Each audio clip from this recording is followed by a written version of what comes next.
Emerging Technologies Summit. This is our fourth year for the summit. We got started almost as soon as what we used to call Library 2.0 existed, sort of the library version of Web 2.0. In fact, that was our first name of the summit, was the Mississippi Library 2.0 Summit.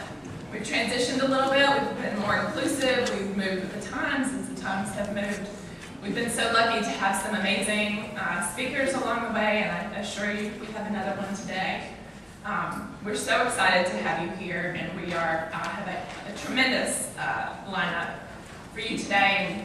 And I want you to feel all very lucky in the seat that you're in today, because we had to shut down registration 2 weeks ago. And I have heard from many, many people who very much wish that they were here and hope that you value your time here today. So one of the things that let us start our summit back in 2007 was that we had a tremendous speaker that came in the workshop that you had in the conference you were in yesterday. How many of you were in the e-resources workshop yesterday? Welcome back. About 60% cross-registration this year, so we really feel like we're doing something exciting, offering them together. The e-resources is a little bit of a different perspective than emerging technologies, but they're both areas where Mississippi State University libraries are taking the lead. But back in 2006, and they had been around for about 10 years, we had Michael Stevens come to talk. And I got so excited about his talk that I went out and signed up for every single emerging technology that there was available afterwards. And I continue to do that, I hope. So if any of you are on Google+, Amanda Clay Powers. All right, Google+. Yes, come find me. There are very few of us out there, although tons of librarians, 2,000 plus librarians on Google+ right now. So we got so excited about it, and we realized that we really needed to educate our faculty so that we could serve our student population better with these new technologies that they were obviously using. So we went to the dean, a couple of us, we formed a cabal. Patty Archer. Patty, are you in the room yet? Patty is hard at work at the registration table. We've had a couple of stragglers. And Deborah Lee, who is back in the back, yay Deborah, sort of under the stairs meetings about the possibilities that we had for training. And we went to the dean directly and we said, you know, we've got to have Michael Stevens back. We have got to do something where we can bring all of our people in, we can bring people in from across the state. We're a land-grant institution. Our duty is we can perceive our duty to help our other people in our state in every way we can, and of course the libraries take a leadership role in that area. So we brought him back, and that was the beginning of our Library 2.0 Summit, and it has continued, and we've continued to have fantastic people come in, and we've grown and grown in terms of what we've learned all together. I know, how many of you have been to a previous summit? That's right, we have a lot of recidivism. And we love it. We're so happy to have you back today. We have great comments on our evaluations about the intimacy of the summit, and we hope that you will talk to each other and enjoy your conversations today, both inside and outside the sessions. And but really, one of the reasons that we've been able to do this all of these years is because of our Dean, Frances Coleman. And we're so grateful to her and to all of her hard work. And I would love to introduce her to you today to welcome you to our university.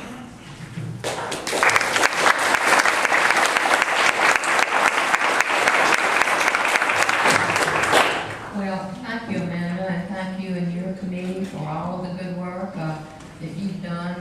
Yesterday was a great conference, and we have great expectations for the conference today. I'd like to compliment all of you who were here yesterday, and you've come back. It's really great that you are so sincere in moving forward with your work and what you've done. As Amanda says, we are very interested, we are very adamant about what we're doing here with information technology and in reaching out to the university campus, to the state, and to all of the things that we feel like that we need to do, because we are very sincere in knowing that librarians and library work is so important to our state. So thank you for being here. Again, Amanda is very adamant in what she is projecting for the area in which you all will be working today. So we just moved from one aspect yesterday of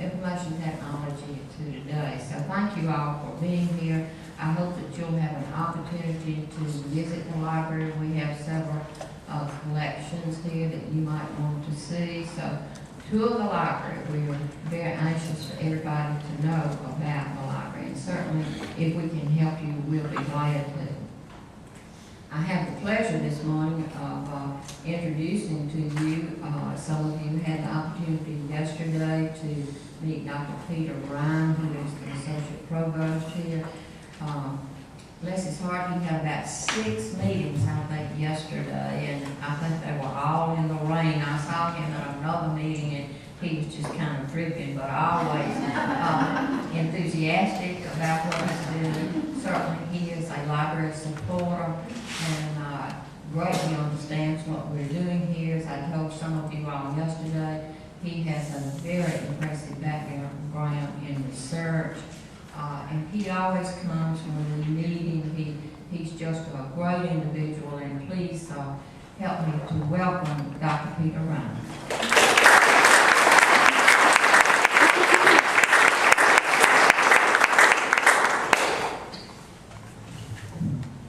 I got it from my Mississippi accent, so welcome you all.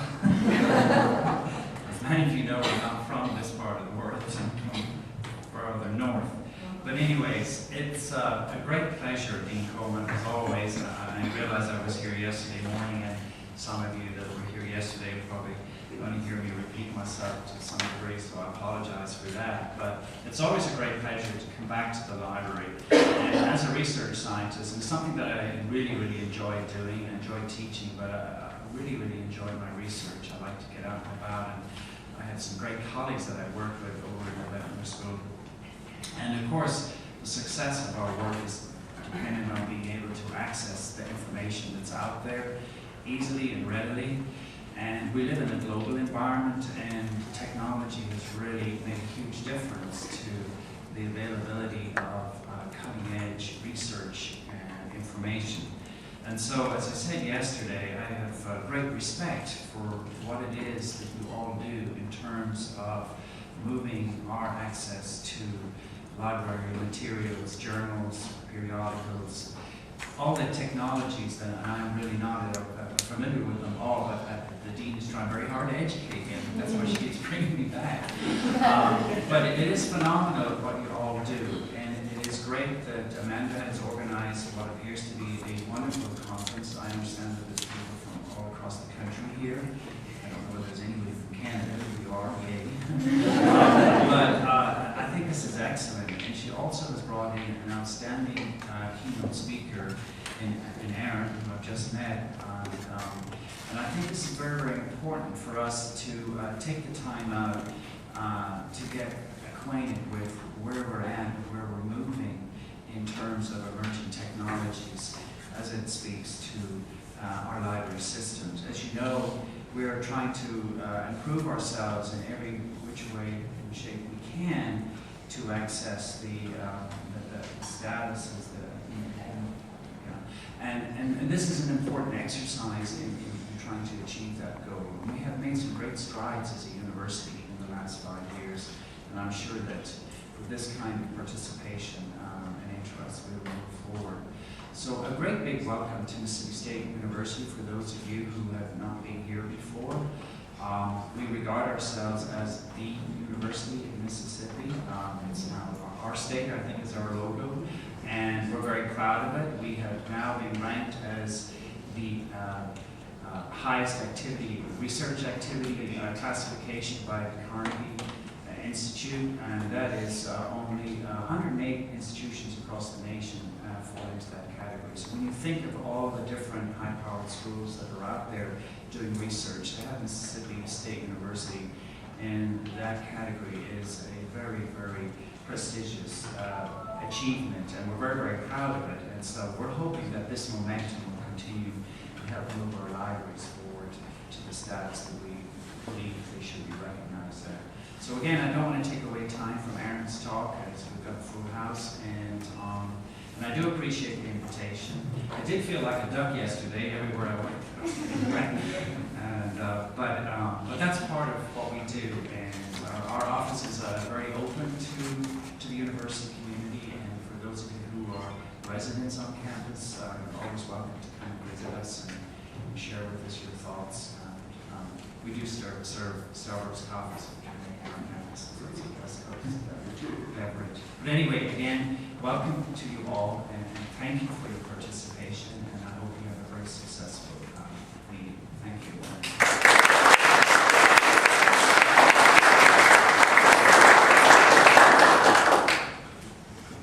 All right, I don't want to eat into any of Aaron's time, so I'm going to move this fast. I do have just a couple of notes that we're going to have a whole news and notes after this is over, but I just want a couple of notes now that I believe my whole committee is here. Patty Archer, still not yet. Fantastic. I have the best committee ever. Lyle Tate in the back. Many of you have conversed with Lyle and or Thomas LaFoe, still helping out. Deborah Lee, Julie Shedd.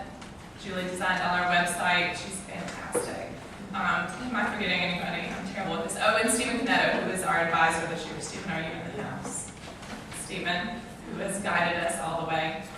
They're a fantastic group. I could not be more fortunate. The hashtag for today, for those of you tweeting, who's tweeting? MSU LibCon. So I want to announce that so you can tweet during session.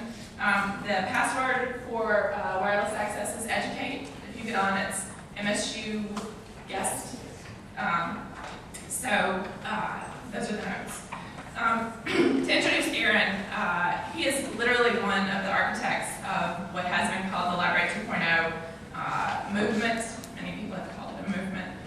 In 2005, he was a mover and shaker, so many of you have noted those along the way. He was one of the first people advocating for getting these new technologies into libraries. I remember back in 2006 or 2007 reading one of his papers with Sarah Houghton-Jan, one of our previous speakers, about instant messaging, which led the way to us implementing instant messaging here in the libraries to communicate with each other, and also beginning our own emerging technologies training sessions.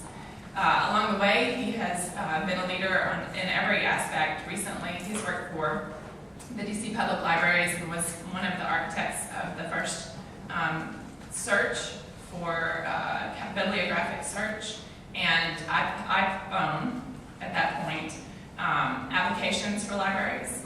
So we're very lucky to have him here today. Currently, he is consulting and working with the Gates Foundation on some projects across the world. And so literally he has come here today to Mississippi State from a much more global environment. And we believe that he's going to bring vision and perspective and continue the tradition of fantastic keynote speakers, not to build you up too much. We're so happy to have Aaron Schmidt here, and let's give him a warm welcome.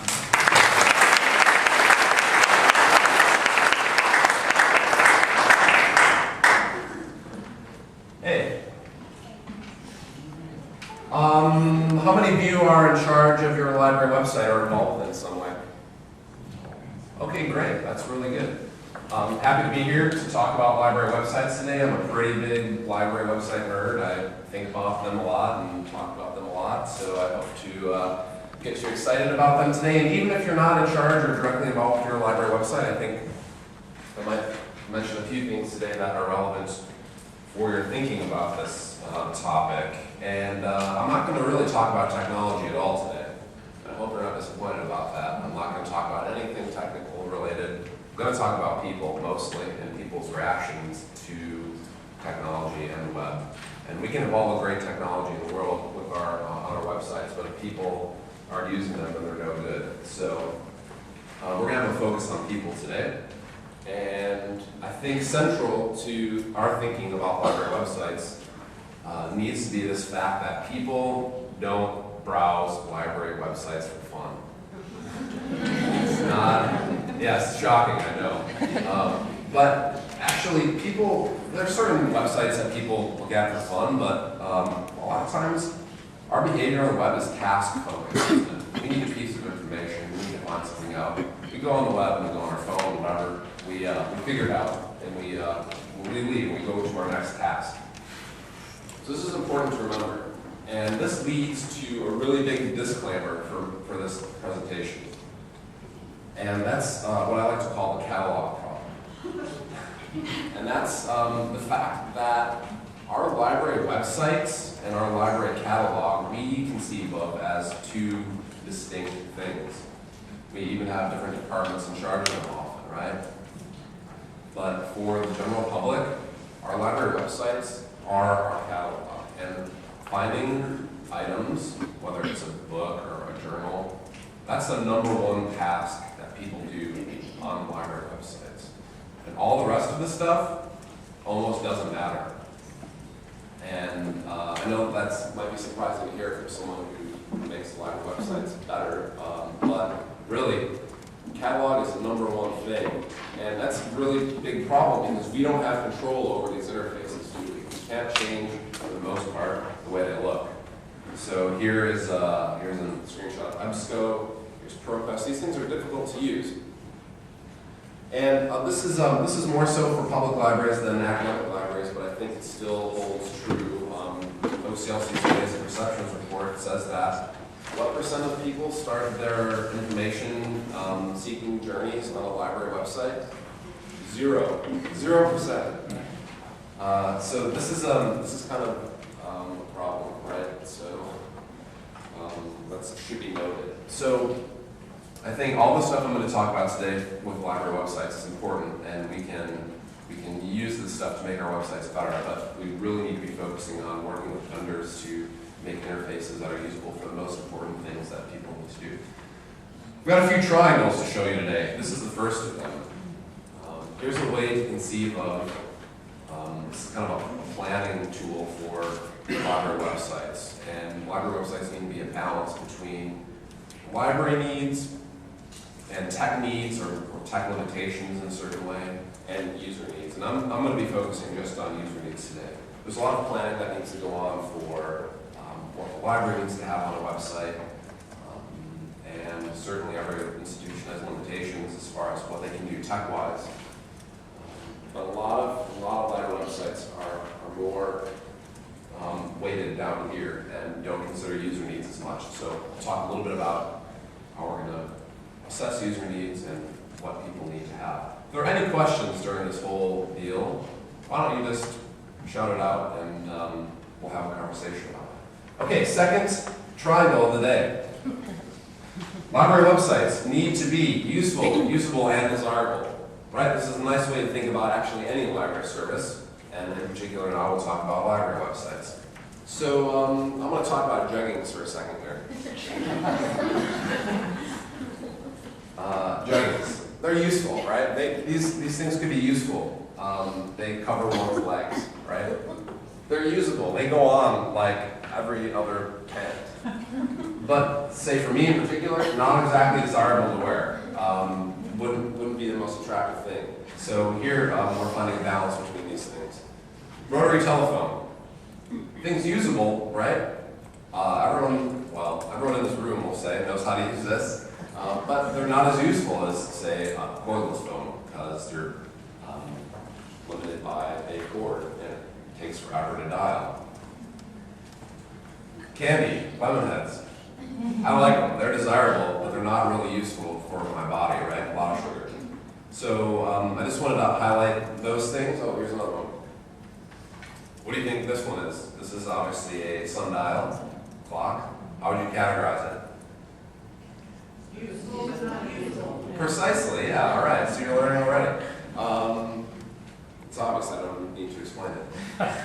Here is, bring it to the library world. Here is an online card application for BC Public Library, who I do some work for.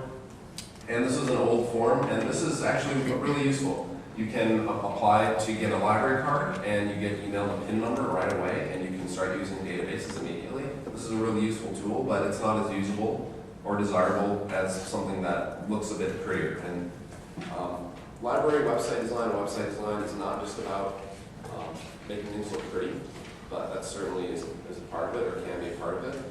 And so we just changed the form a little bit around and made it look nicer. So just to show you an example from the library world. Okay, so first we're going to talk about library website usability.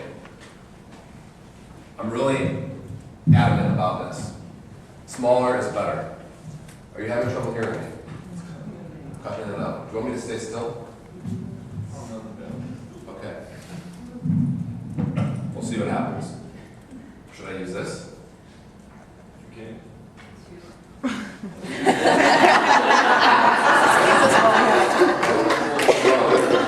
It's kind of boring. And I'll go like this. Less wandering. Okay, you can hear me better. Great. Okay, I'm not gonna lie to you. Smaller websites are better in general. Library websites are much too big. So here is a representation of a library website, right?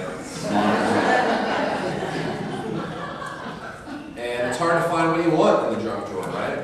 And libraries and many institutions tend to just rest on their laurels and have this content just sitting there. And we need to examine this stuff. And I'll get into content in a minute, but reducing the amount of stuff on a website makes it infinitely easier for library patrons. So here's a representation of that. Websites in general, libraries in particular, would be much better off having half the stuff that's there and having it be truly excellent, well-written, pretty, etc., than having a big website that's kind of junk. Makes sense, right? And likewise, I think libraries are better off making fewer people extremely excited about their services than having a bunch of people be lukewarm. So that's kind of getting into the broader topic. If you're interested in the smaller library website template, my colleagues and I designed one, and it's a free template that you can download and use and explore and see this concept that we are thinking about. So you can go to influx.us/one-pager and take a look at that. And this is what it looks like. It's pretty simple, etc. But I want to talk about writing a little bit. How many of your libraries are in the publishing business? Okay, wrong answer. Everyone is in the publishing business in the library, right? Because they're putting stuff out on the web. And as such, we need to take writing seriously. These type of devices are popular because reading on screens is not exactly fun on computer screens. So we have special devices to make it easier. And as such, we need to make reading on screens as easy as possible. So a lot of times on big monitors like this in front of a computer, people do functional reading. There's just a bit of information they want to grab and go elsewhere. So your website should be an answer to frequently asked questions that people have. I'm not saying it needs to be in a format like a typical FAQ, just a question and answer format, but if you consider your website in this way, it might help you guide what kind of content to put on there. Also, it's really important that we write in a conversational tone on our websites, not to be stiff and institutional. So here's a real stiff and institutional and passive voiced way. A library card is required to check out library items, right? That's fine, it expresses the information. This is actually a little bit longer, which I might have a problem with, but it's a bit more friendly, a bit more conversational, isn't it? And here we have one with a little bit of attitude, which may or may not be appropriate for your institution. So we need to learn to write like journalists for our websites and use an inverted pyramid style. This is very different than what we're used to writing as librarians. We've all written a lot of papers for classes, etc., where we start with big generalities and narrow down to a thesis, and then have points supporting that thesis. We need to do pretty much just the opposite of that. We need to write the most important stuff first, because that's what the most people are going to see on a library webpage, stuff right at the top. Then we can have supporting information, and underneath that we can have any kind of background or history. So it's only people that really care about this stuff will get down to this spot on a page. So the most important information needs to be first. So here's one way to reduce words. Here's a page that we redid. This is a basic library card page, as you can see. There's a lot of words on this page, a lot of background here, but we changed this to a conversational format. Literally, it's kind of like answering questions in a conversation. So it says, who can get a car? Anyone who resides, works, and pays property taxes, etc., etc. So here we have a back and forth between the library and the website user. Speaking of layout, this is important because writing is about more than just words. It's also about layout stuff. So this is a crammed together kind of layout where there's a heading and content all running together. This is what's known as, say, floating content, where you can't really tell if the content belongs with this heading or what. So spacing things appropriately can really help a user develop a rhythm on a page and scan through that information quicker. So here's an example of that from Seattle Public Library. All this stuff is run together and extremely hard to scan, I think. Just a little bit of white space underneath the content can help. And even those of you, maybe not all the way back, but at least in the middle of the room, can see how it's easier to read. So really important, remove unnecessary words. We'll change that, we'll just say remove words. Remove as many words as possible while retaining meaning on a web page. Really helps people read and get the information that they want. So an example of that from the Darien Public Library website that I'm doing some work on. Big chunks of text, right? Extremely impenetrable.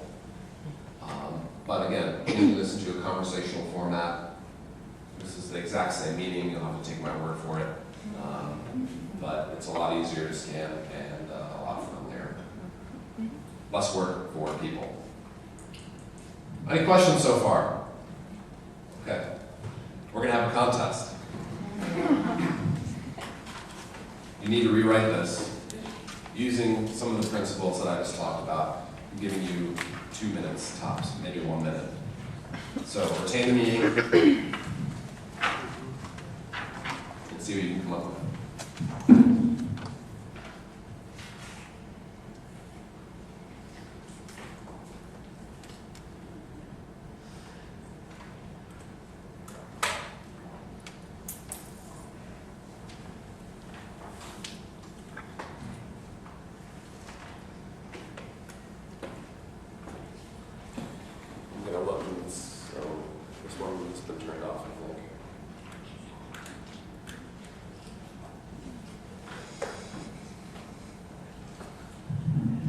Okay, I was going to go down and make someone read theirs aloud on the microphone, but this microphone has been turned off, so I can't do that. I have a really long word on it. Oh yeah, really long. Okay, look at this. We have to watch out here. I got it. I'm out of the way. Okay, who has one they want to share? Okay, easy. Damon, where are you from? Here. Okay, great. What'd you come up with? What are the late fees? That's the heading. Underneath, adult books, CDs, hyphen 20 cents / day. Underneath that, DVDs, hyphen $1 / day. Children's books -none. And then if I want to include the last sentence, new heading, what are fees for? Purchasing new books, DVDs, and CDs. Excellent. Let's give Dana a round of applause. So you can see that if this was on a web page, we could improve this page dramatically with absolutely zero tech intervention. I mean, it's a little bit of formatting maybe, but anyone that's making a website can handle that. This is all about the content, all about rewriting it. So you can really improve the library website by just rewriting the whole thing. Yes. You laugh, but it's true. I mean, I'm not saying it's not a lot of work, because it can be challenging to write well for the web and retain meaning, but still, it's not a tech limitation, which a lot of libraries think they have. Same thing applies to our URLs. This URL, super ugly, also kind of impenetrable, not really memorable, hard to use on promotional materials. A lot of website URLs look like this. A lot nicer to have it human, right? Okay, other writing tips. Don't do it. Okay, I like this one a lot. Pages must not be written by passive voice librarians. So write the active voice, in other words, much more engaging, etc. Include one thought per sentence. People can't handle any more than that. And Also, fragments can work. Don't be afraid of writing sentence fragments or fragmented sentences. So your typefaces, don't make them too big and not too small. Find something in between. Can't read this one very well. I did not use adequate contrast. So use adequate contrast. And having a yellow background and white letters is not very effective. Neither is gray and black. Black and white or vice versa is pretty effective. So humanize your library. And when you're writing about the library, use we instead of the library. This is a way to engage users and to start developing a relationship with them. Likewise, patrons can be you. Or if you're asking a question, maybe the patron is I. So in other words, how do I get a card or something like that? This could be a heading on a web page. But make it personal. So here's an example. What's your email address, or how do I reset my PIN? Links. Don't use click here. This is a non-meaningful link, so include some context for a link. So in other words, instead of typing or writing click here to go to your account, make it active, access your account. This link is much more valuable. Skip that brilliant animation, they're just annoying. Okay, so speaking of website usability, if you remember one thing that I say today, it's this. Or if I can have you remember one thing. You can't have a good library website without conducting usability tests. It's absolutely crucial. And luckily, usability testing is not too difficult. I can describe it in 5 words. Watch people use your website. That's all you have to do. It's extremely illuminating. Have any of you been through a usability testing process on your website? Was it fun? So-so? I guess that shows what a nerd I am, but I love it. Was it informative? Yes, it was informative. So, there's a book I can recommend called Rocket Surgery Made Easy. And it's by a guy named Stephen Krug, and it's a great guide to usability testing. I highly recommend it. You can read it in an afternoon. But it doesn't have to be complicated. In fact, he describes a pretty simple scenario for usability testing. But you can even grab people out in your library just randomly and say, hey, can I have a minute? Can I see you do something on the website? And give them a task. It's important that people you choose to be the testers for your usability testing are non-librarians. Librarians are too ingrained with all of our jargon, etc., to be effective testers. So here would be a sample test. We want people to find a magazine article on a library website. So you set someone down in front of the computer and you ask them to do this. So maybe you test 6 people, and then you make a change to the library website based on what you've learned and what you saw them do. But even better is you test 3 people, because 3 people are going to uncover as many mistakes as 6 people really. Once you get to testing 5 or 6 people, they'll just be uncovering the same mistakes as the first people do. And then you make a change, something you think is an improvement, and then you test it again. So we're seeing a pattern of continual improvement here, and not just making a change and then resting on our laurels for another year, right? Which happens quite often on library websites. Continual change is important. So what to test? And that's critical tasks. And critical tasks are those things that are must-have for your users. And critical tasks, if you don't know what they are really easy to find out. Just go around and ask people using your library. You can also maybe put up a little pop-up survey on your library website, but those are kind of annoying. So just go around and ask people, hey, what do you do on our website? And really people are going to respond with, oh, I look for books. So once you get past all those, you can find out other things that they do. You can also ask staff what staff do. And you can also look at your analytics to see what your most popular pages are to make sure those are operating as well as they can be or could be. And it's really important, just one quick specific tip about this, when you're developing a usability test, is to create scenarios. So instead of asking someone, hey, search a library database for an article on exercise, this already gives them too many clues, right?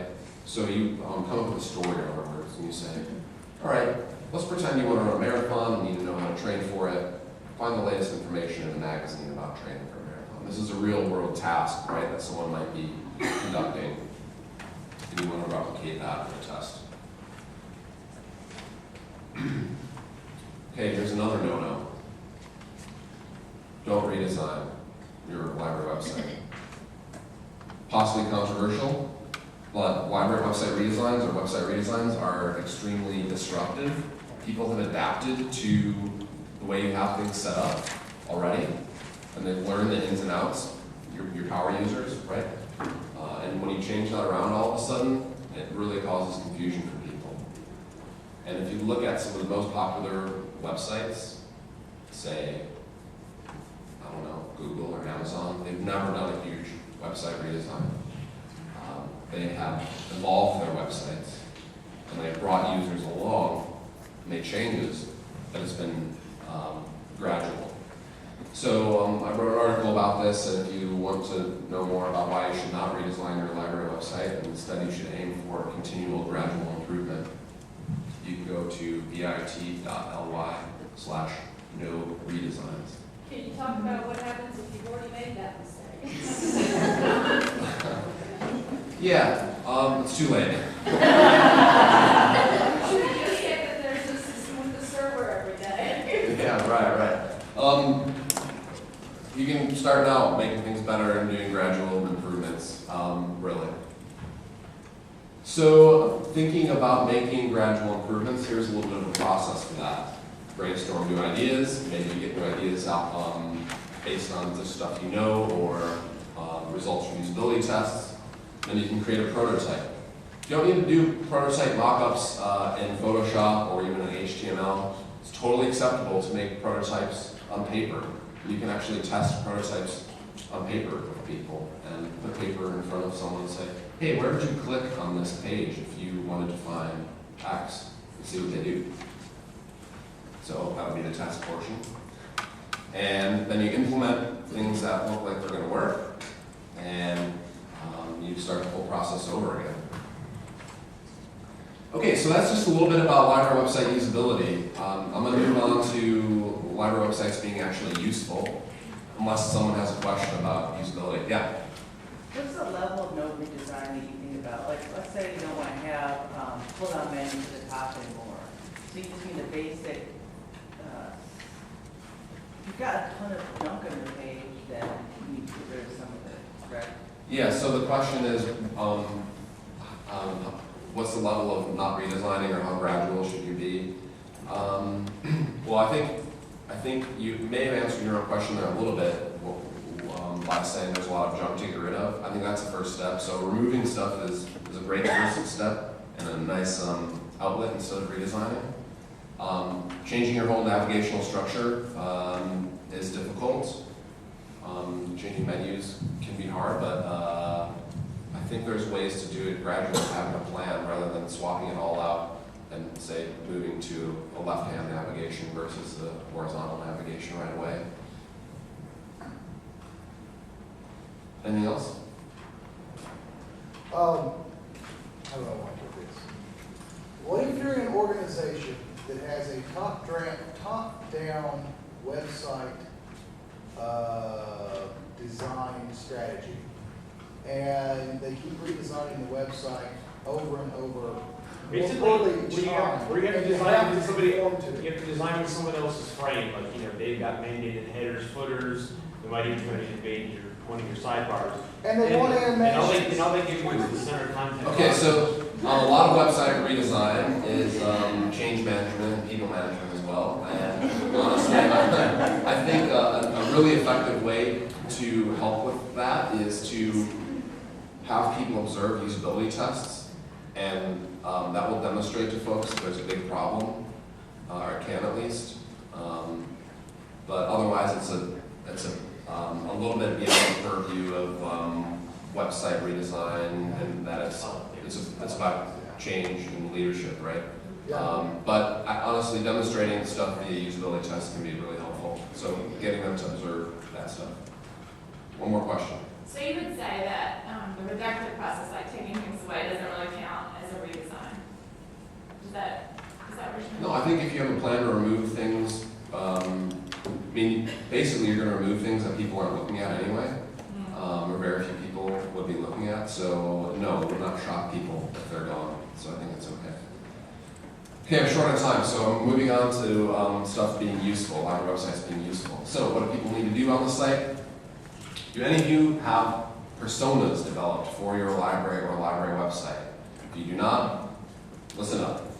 Personas are fictional characters that you can create that are representative of actual library users. They're really useful tools to make sure that the services you're developing, and your website is one of those, are relevant. So you need to conduct interviews with actual library users. And I'm just going to do a little sample interview here. So we have a librarian interviewing a pirate. And the librarian says, okay, Mr. Pirate, what's your life like? He's not even asking about the library, right? He's asking us about life. And the pirate says, oh, well, every few months I set sail on my boat with my buddies, and we travel around looking for treasure. And then we get bored, so we stop off at this island, and we hang out there, we resupply our rum, and we hang out for a few days. Then we go set sail again, and we'll find some treasure, and we come back and bury it here. Right? And the librarian says, oh, very interesting, okay. And asks more open-ended questions, just like a reference interview. And so if this librarian interviews a bunch of pirates and hears really similar experiences, the librarian might have some ideas about library services relevant to this pirate. For instance, what? Like a branch on the island, right? Or mobile book delivery while they're out at sea. So interviewing people is a way to look for patterns in behaviors. And once you talk to library users, you'll see people from all sorts of different areas. So you'll have people from different demographics having similar needs. So developing personas is different than just developing a straight audience segmentation by demographics. It's really figuring out common behaviors and piecing them together to form a character. So you group these tasks together, and then you name them different people. And so here's an example that I did for a university in New York.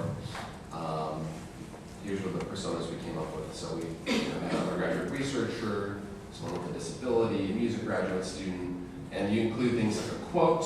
You try to humanize these people as much as possible. You list their goals, and with these things, your personas can kind of become a friend or a guide for developing new services and stuff on the website. So if someone has an idea, oh, we should be on Twitter, or we should do this. You can use the personas as a check and say, yeah, we should because Alice would really be into that and use that, or we shouldn't because none of our users are going to be into that. So you compare what you have to what the needs of these users are. Hopefully it's not apples and oranges. And you see what you need to do. Okay, content strategy. Content is the most important stuff on the website because it's why people are there. And we'll talk about it a little bit.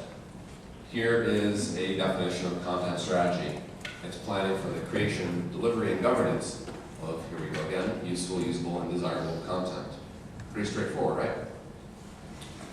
We're going to skip this stuff because I'm running out of time, but here are some tasks in a content workflow. So figuring out who in the organization requests stuff, who actually creates it, who edits it, who approves it, all this stuff. It's really important to lay out. I'm not saying necessarily that there's going to be different people doing all of these. You might have teams of people that are editors, and you might have someone that's a requester, editor, and approver, for instance. It's not a direct one-to-one correlation, but at least having in writing who does this stuff can really help an organization figure out how stuff is getting to a website, and importantly, how it's getting removed. So, akin to the junk drawer, I think library websites are like a spice cabinet in a library kitchen. You're not really sure how the stuff got there, you don't know if it's fresh, you don't really know if anyone's using it, there's no plan to get more. So developing a content strategy can help with all those issues. And one way to do that, this is really fun for catalogers, is conducting content audit. Yes, any catalogers in there? All right, you'll love this. You basically get to catalog a library website, and it can be a big task, and it can be extremely tedious, but it's really useful. So you can't see all this on the spreadsheet. On the left-hand side, we have what we call the quantitative portion. So we assign a page ID to a page on a website. We have the page name, we have the page URL, and that's basically about it. But on the whole right-hand side, we get into the real meat of it, and we get to the qualitative portion. And you can rank all of your content, and you can rank it and assess, is this stuff accurate? Is it useful for the library to have on the site? Is it useful for patrons to have on the site? Is it being used? Is this stuff appropriately web written? When was it last updated? If you have this for all of your web pages, you can do some really interesting sorts with this big spreadsheet. And you can, for instance, say, okay, here are our most popular pages that aren't written for the web. Let's get at these first, and let's change these immediately, and people will benefit right away. And you can see doing something like this and making changes based on the spreadsheet can lead to faster improvements than website redesign projects that take 2 years to finish. Big fan of content audits. Okay, so desirable. How do we make library websites desirable? This is a big question, but I do think that the way websites look has a lot to do with it. And a nice example of taking something that is kind of perhaps bland or not usable and making it a bit more sexy with graphics is this website called Spacelog.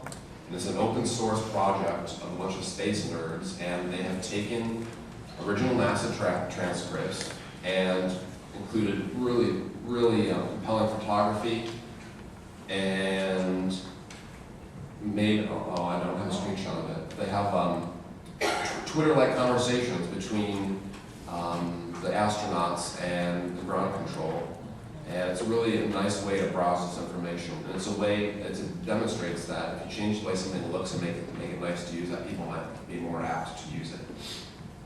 Also, a way to make our library websites more desirable is to make them in formats that are acceptable. And I think being mobile is a really big part of that. I was just browsing the website here on my iPhone, and it's really nice. You all have done a good job with that. And I hope that soon in the website world and in the library website world, talking about a mobile-ready library website is kind of like talking about a horseless carriage. I mean, it should, at this point, just be standard. So another way to make library websites desirable is to use proper conventions for color, and don't just make stuff up like this. Maybe work with graphics departments or artists in your institutions to find pleasing color schemes. And likewise, use conventions. So here's a grid. I'm really big on grids. And I showed you the website for our one-pager project earlier. You can see that we based this on a 960 grid, which is maybe the most tech geeky thing I'll say today, although you can be the judge of that. This makes grids make things easier to read, easier on the eyes, etc. And I think marketing is a way to make websites desirable to use, and through conventional outlets like Twitter. So I've talked a little bit about making a library website useful, usable, and desirable. I've got another drawing to show you, and this is what I'm thinking of as the 4 stages of library website development. And not many libraries, I think, have even achieved this basic, what am I trying to say here, foundation, where we have necessary information, relevant functionality, and no usability problems. If library websites could get to this, achieve this, we'd be in really good shape. Since it's so easy to create websites where there's contributions coming in from so many places, I think a lot of libraries have skipped over some of the foundational work that we need to do, and are trying to create more destination-based sites, or even participatory sites, I think these are great goals, where we have user-generated content from our users, book reviews, stuff like that, etc. But I don't think we're quite there yet. And I like this idea, this being the ultimate goal, where the community uses the library website to publish stuff that it wants to publish, and where the website just becomes a whole knowledge bank for the community. I think that's a great goal, but I don't think we can't skip the basic stuff in order to get there. So I just want to recap and say that our websites need to be smaller, and we need to get to this basic level first before we overextend ourselves. And that's kind of a sober message, but I hope it's one that you listen to. So I have a few minutes for questions. Thoughts, comments, criticisms? Okay. What font are you using here? This typeface is Futura Bold. It was designed by Paul Renner in 1932. Good question. Yeah. Can you talk to me a little bit about, don't redesign anything, but also reformulate all your some content so it's more interesting to browse, like this. So those two ideas, don't redesign something, but also. Yeah, sure. That's it. Yeah, great. I think that's a really good question. So, any plan that for a library website to change things, I think should be gradual, and there should be an end goal to have a new product or something. But there should be steps to get there. So I don't think library websites need to look the same all the time. And I honestly, you can do a lot with visuals that keep intact a lot of the other design aspects of the library website besides the visuals. So let's break apart visual design and the design of navigation and architecture. All those things need to be designed. Design is about more than just colors. It's about the words and the structure, etc. So I think there could be a plan to improve the formatting and to make things interesting without scrapping the total site, scrapping the site in general and changing the navigation and coming up with something totally new. You mentioned that, in your opinion, a lot of library websites aren't even at that basic level. What do you see as the biggest hurdles on why we're not there, and how do you see us getting past it? The question was, why aren't library websites at that basic level, and what are the hurdles for us to get there? Libraries were in an interesting position when the web when it happened. We didn't have a lot of web skills in-house, and a lot of librarians with pluck and interest started learning this stuff and making things on their own. And I think like the web in general, there wasn't a big focus on users. There was a big focus on library focus, or library focus on the library rather than library users. So I think we kind of got off on the wrong foot in a certain way without having expertise in-house on this stuff, like many websites. I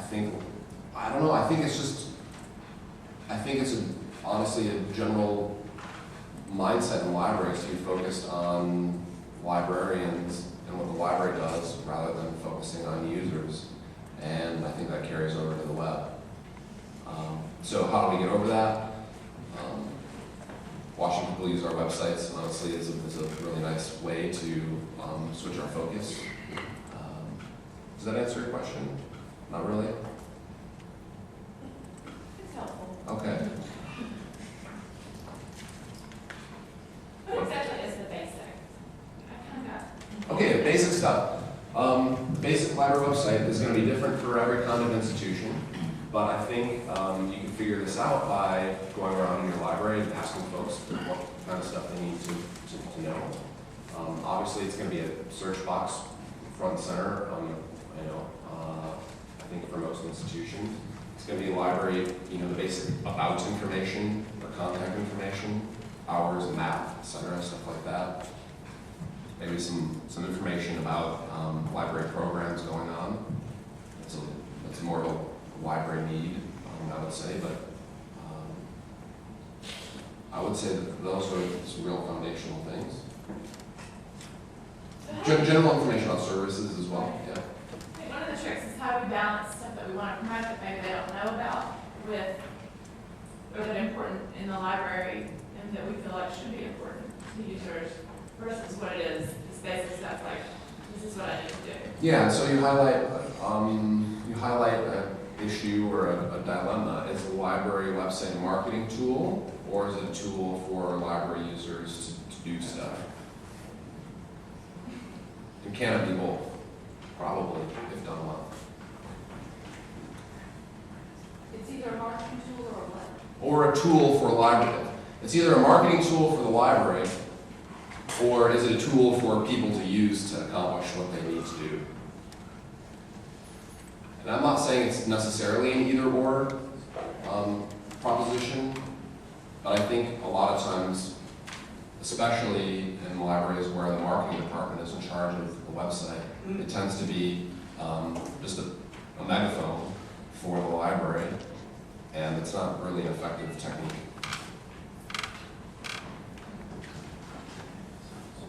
Okay, what else? So how do you vary a lot of that information that you want to make available? Could be policies, tutorials, some galleries of various things that aren't what the typical user is going to your page to discover. So you asked, how do you have that stuff on your website when a typical user doesn't want it? Well, I would assume that some users, and you know that somebody wants it, because if nobody wants it, it shouldn't be on the site, or it should be somewhere super hidden where it's out of the way. But yeah, balancing those needs can be real tricky. And again, it's a tough decision of deciding who your website is going to serve, who the primary audiences are. You can choose a couple of those and focus it towards them, and have that stuff be the most prominent. And I mean, not everything can be equal on the library website or on a website. So making those choices about who you want to serve and who you need to serve, who, I guess, that can be by level of importance or just sheer numbers. You have to make that choice. And you can figure that out by interviewing people and talking to them, etc. I think, did you have a question? Yeah. Do you think that subject guides are for librarians or for users? It's a great question. The question was, are subject guides for librarians or users? Most of my, actually, I have one opportunity coming up where I'm going to do some usability testing on LibGuides, and I'm really looking forward to that, and I'm going to see what that's all about. But most of my experience is in public libraries, so I can say subject guides that public libraries make don't get used very often. I don't have that data or that experience for an academic library. So I can't answer that question with any kind of anecdote. I have a suspicion, but I don't want to say. So here's a question. You touched on this idea that sometimes a lot of these web-related content creating tasks get allocated to people who don't necessarily have the technical skills or background in that area. So, you know, if you're a savvy librarian and have some knowledge of technology, some knowledge of visual design and typography, like, what do you think is the most helpful next step one could take in one's own continuing education development? Like, Good question. So you want to get better at this stuff. Okay, so if someone wants to improve on this stuff, I would say having a sandbox to play around in, having your own website to experiment with is a really good tool. You got that? yeah. So maybe there might be some resources that I can direct you to, or direct this hypothetical person to. But yeah, I mean, I think a really nice first step is actually conducting some usability tests. If you've never done that, that's a really great way to get started with making websites easier to use.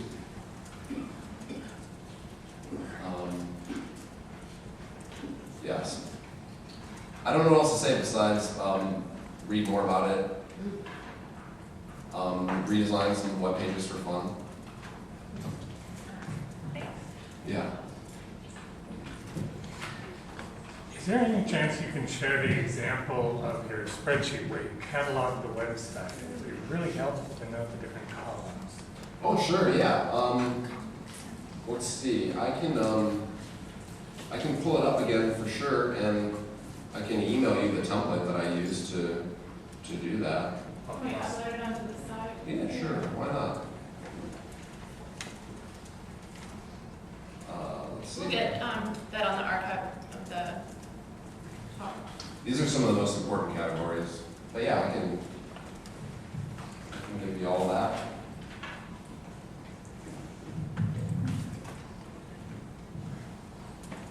Here's some like tips, design tips on that question about varying things was really provocative. But literally what do you do? Like one of the things that we have done with our website redesign that we had last year was that you have to scroll to get some of the links at the bottom. So there's like a main page and then links at the bottom that scroll for people that are going to work harder to get. Do you have other ideas about how Yeah, to? in general, you don't want to bury anything, and navigation is more effective when it's broad rather than deep. So having 16 subbubbles on a web page for a website pretty much dooms that stuff not being used. So if you make stuff broader rather than levels down, it helps. And then I didn't connect online, so I can't show you an example, but a public library example of that's really nice is the website for the Topeka Shawnee County Public Library. They just redesigned their site recently, and they use a navigation technique called mega menus, and I like their navigation. It's pretty good. What does it look like, or can you describe it? Yeah, maybe you've seen them. It's when if you mouse over a horizontal navigation scheme, and like a huge box appears with a lot of options right away. And then, trust me, I realize how seductive the redesign is. I think ours is great. Just had one. I think it went really well. Okay, any other questions or comments? Got one. Yeah. I'm sure throughout your professional career, you've dealt with design committees or committees that help you redevelop or develop a website. What would be the ultimate size for a committee in your opinion? Well, the ultimate size would be one, and it would be me.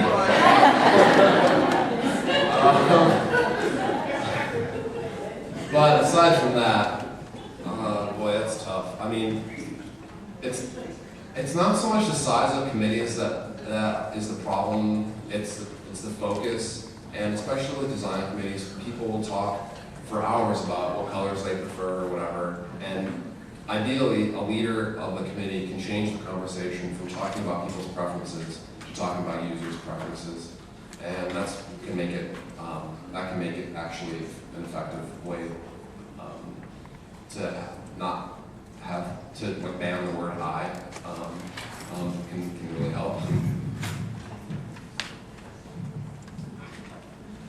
Yeah, I thought it was interesting the different audiences that we talked about. In the context of an article by David Lewis on disruptive change in academic libraries, where he kind of likens libraries recently to Sears and Roebuck 20, 30 years ago. And he said that Sears and Roebuck continued to try to play to their traditional customers and lost track of things like Kmart and discount stores. And he gets to the point that libraries might be tending to cater to faculty and administration, and that they're hence losing their main customer base, which is the undergraduate students. Yeah, I wouldn't disagree with that, especially if you have a larger context and think about, well, I think if we were really concerned with students in academic libraries, we would be waving our hands and making a really big stink about the interfaces that would be foisted upon them for all the databases that we expect them to use. I mean, it's really, really horrible. It's no surprise why students turn to the open web versus our databases. I mean, often when you're at home, you use a database, right? Never. We're librarians. That's not true occasionally, right? But so I think if we were really concerned with getting people to use our resources, we would be having more hard conversations with vendors, and not one library can do that. It's going to take some organization, I think, but it's a really big issue.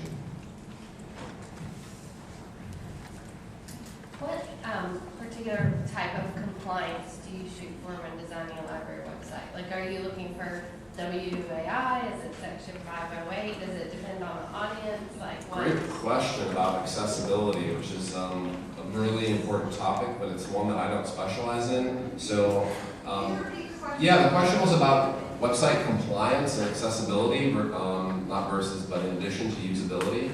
And it's an area that I don't do too much with, but I think it's still really important. So I can't answer that with any authority, really.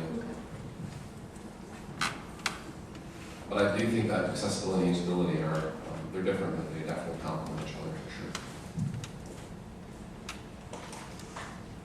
sure. Okay, if that's it, then I will step down. Thanks very much for listening.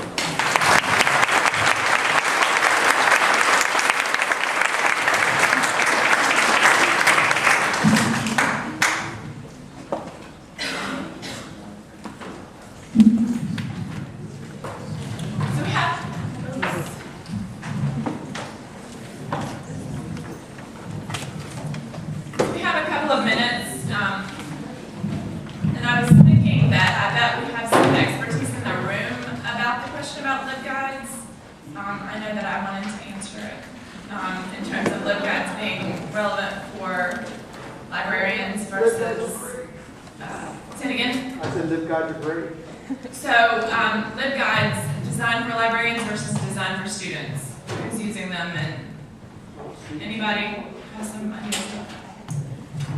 We're using them, as mostly for students, geared towards classes. We're using them to keep an up-to-date list of databases. It's easy for librarians, it's an easy publishing platform for librarians, but. Would you stand up so people can It's hear an you?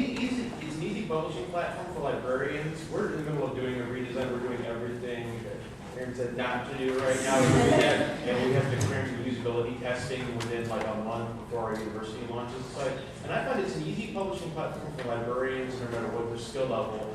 But we had a discussion in our instruction librarian said, why don't we just use LibGuides as the library website? And I've seen some schools that have done that, and I looked at it, and I, in deference to her, I said, well, I think LibGuides is special for what it does, and I don't want it to take away from what you're doing. But the really thing was, somebody else who was a little less blunt said, it's just too cluttered, because there's just boxes everywhere, and it's like, yeah, I think people get, you can embed a podcast and YouTube things, so it's very easy. It's a great publishing tool for librarians, but I think people kind of go crazy with it. Yeah. Putting stuff on the page.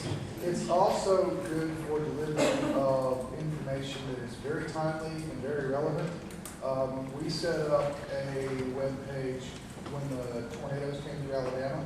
Right. We set up a LibGuide for resources for tornado victims. Right. Even though we're in Montgomery and the tornadoes were much north of us, there was a strong push for that, and we did it in like a day. Right. So, Right.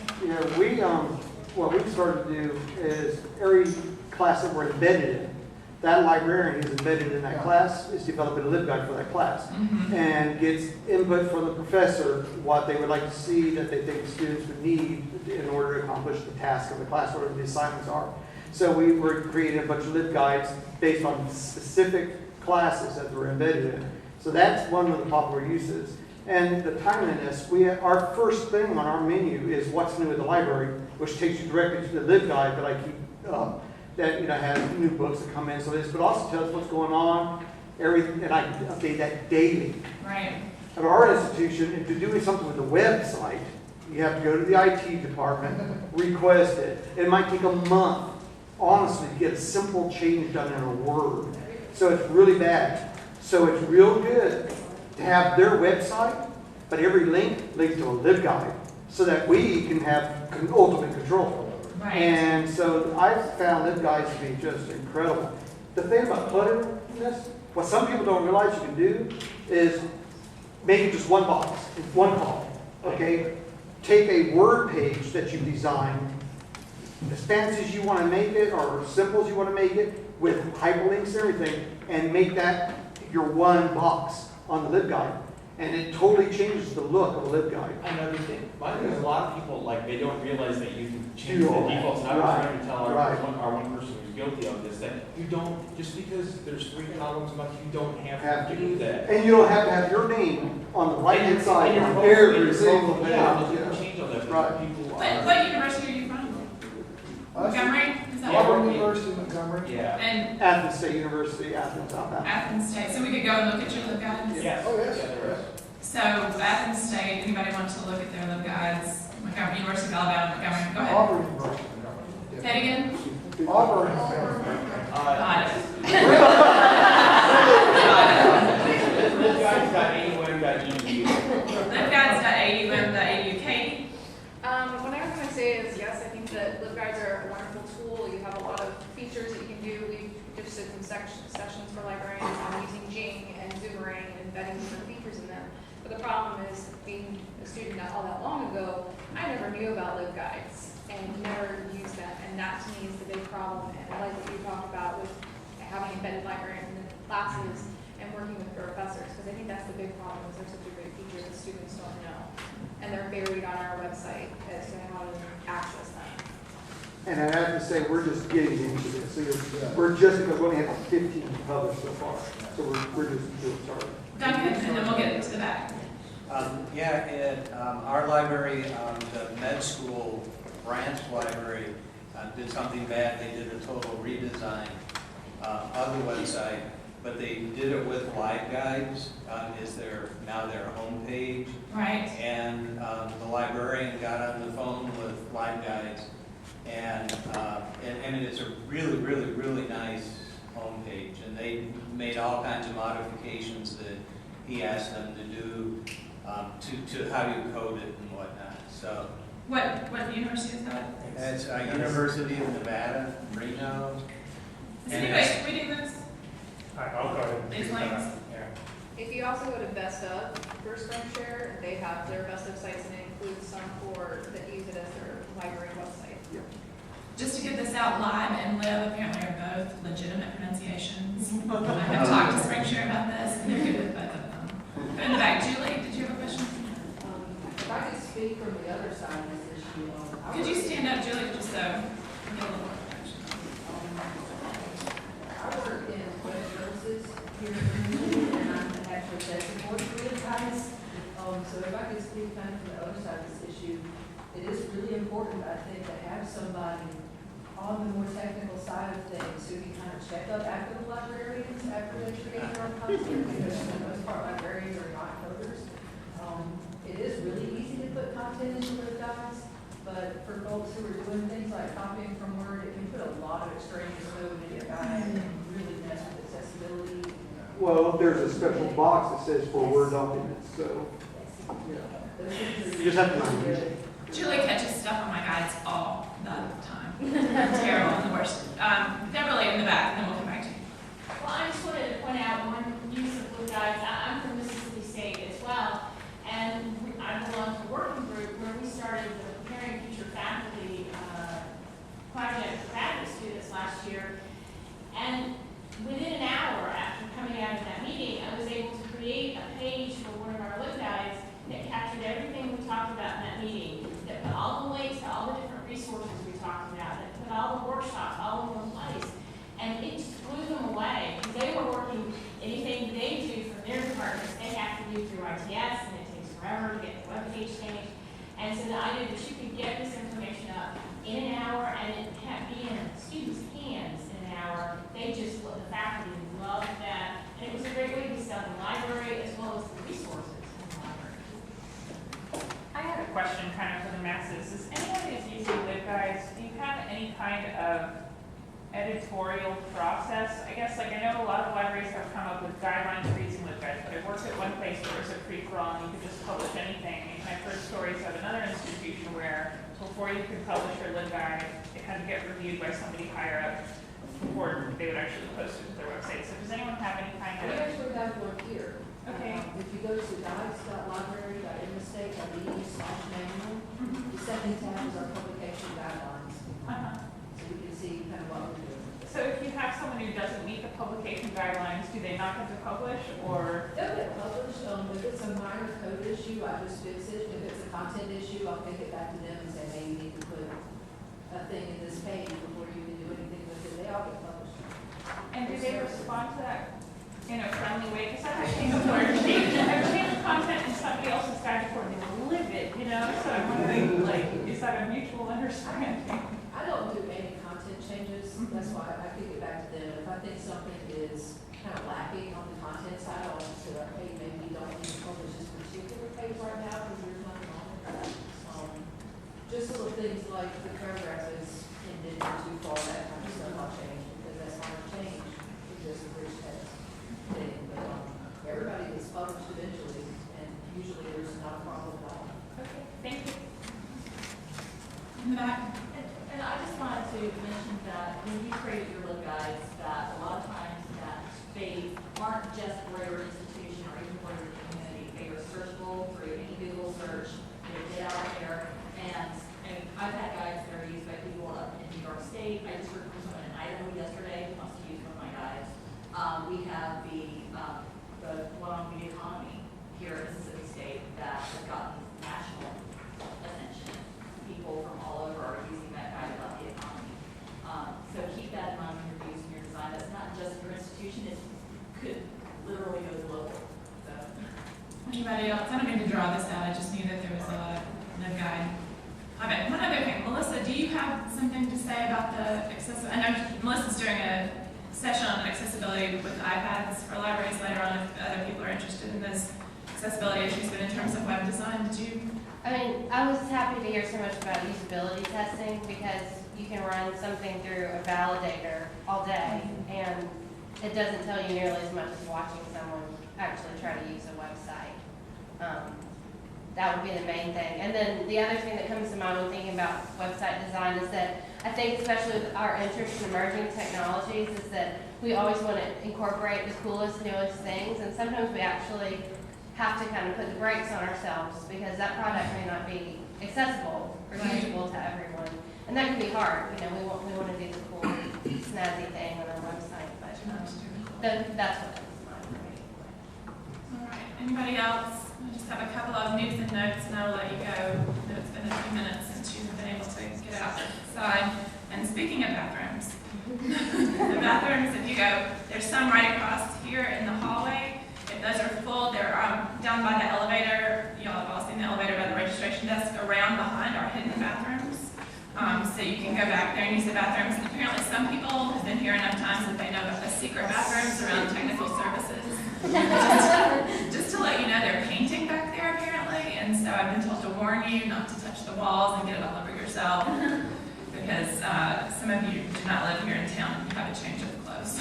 So I want to tell you quickly that we do have an evaluation site. We're doing actually a Google Docs survey, and if you're interested in talking about Google Docs surveys, Thomas LaFoe created it for us, and I know he's really excited about that. We've used it a couple of times here, and it's working out really well. But the site is on this card. Obviously, you're going to want to wait till the end of the day to do it. We'll pass these out in the third session, the third concurrent session, or you can go by and get one yourself if you're leaving early. But we really do want your feedback because it helps improve every single time what we're doing here.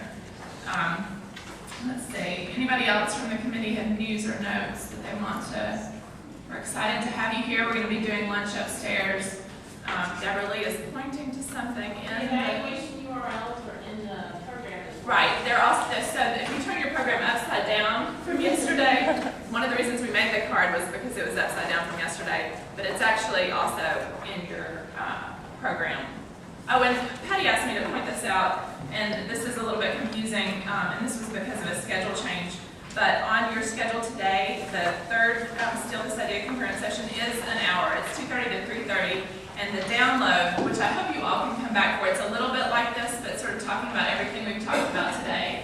So we're just going to go through and brainstorm, and I'll take notes up there, and then we'll put it up on the site. So I'll actually have a place to take down the URLs that you found out today or other stuff, and we can have a conversation about that. That will start at 3:30, and we'll just do a half hour or so of that. And people have really liked that in the past, so if you want to stick around for that, that can be fun. And then tonight, of course, we'll be doing our live social networking. How many of you are going to be around tonight? Anybody? A few timid hands. If you need a ride, let me know. We're going to go over to Restaurant Tyler and just, casual drinks. Erin is going to come. We can have more relaxed talking about this sort of stuff. So, and Patty is back in the room. Patty was not in the room before. Everybody say hello to Patty. She and her Instructional Media Center have created all of our promotional handouts, booklets, and I'm not pretty sure we could not do conferences without her and her team. So that's it. Anybody else? Anything I've forgotten? Yes? Can you give us some basic directions to some of these other rooms? Absolutely. That's such a good idea. I wish that I had thought of that. So this is the auditorium. So we'll be having one of the concurrent sessions in here directly after this. If you go out back to the registration table, you'll see a huge room with a bunch of computers in it. That's Eli Giles. And so Eli Giles is there. It's a big computer lab classroom. We've got them logged in, I think, with guest logins around there. So also a place to check your email if you need to do that between sessions. And then if you keep going around past the poster sessions, and please do take a look at the poster sessions we have up. They're really good. You keep going around and you'll see the presentation room, and it's just outside the doors on the left. If you have any questions, please feel free to stop somebody. Everybody from MSU called up their hands. We've got a really good contingent here. There are lots of people to ask questions of if you get lost. Beth? No. Oh, okay, you're still having your hands up. Yes, okay. The posters will be up all day. We had one poster that came down. She was going home to meet her son, who was come home from Afghanistan. So she took her poster down and headed out. We were so happy. Oh, it's not done yet? Oh, great. I'm leaving at 12. At noon, perfect. So it'll be up until noon. Great. And so lunch will be upstairs in the Grisham room, which is 2 floors up.